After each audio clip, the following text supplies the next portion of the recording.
was 12, my dream job was to be a cowboy. Probably I wanted to be Jacques Cousteau.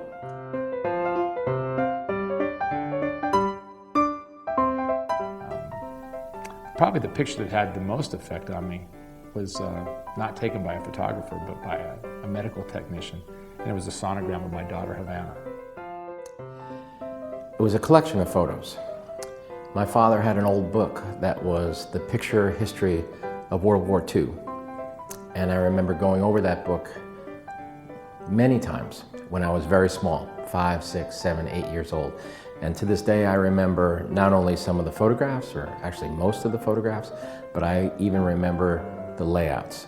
And I was probably becoming a photographer right then without knowing it.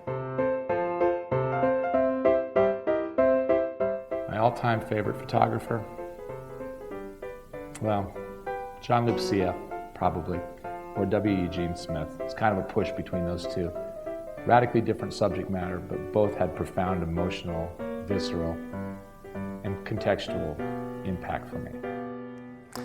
When I was in school, I wanted to be W. Eugene Smith. Crazy man, but marvelously talented.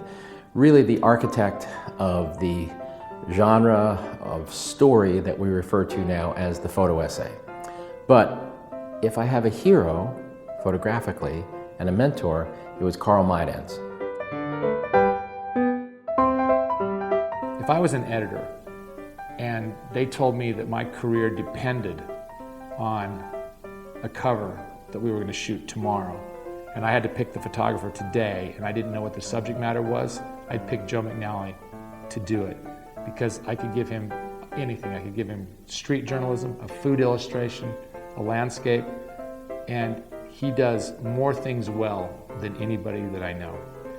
And single-handedly, through his books and workshops and lectures and just inspiration, he's taken Small Flash and elevated it to a level that's incomprehensible to most people. And quite honestly, there have been more than one occasion in the last few months where a lesson that I've learned from Joe has saved me on an assignment. What makes Bill Bill?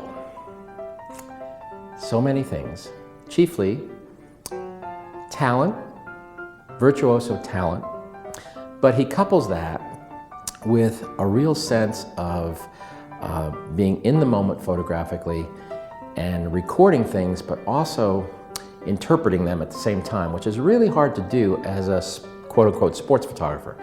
You know, lots of folks out there, maybe not lots, but good sports photographers have the knack, obviously, of recording action.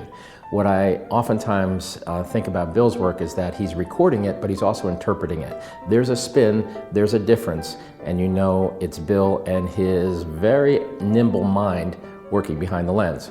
He's also a great friend and a real decent guy, and he's really fun to have dinner with.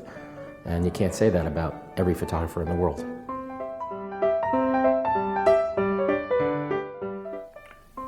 This was my first iPad interview. No, I did an iPad interview in, I think it was the fall of 1973. So you guys are way, way behind the curve.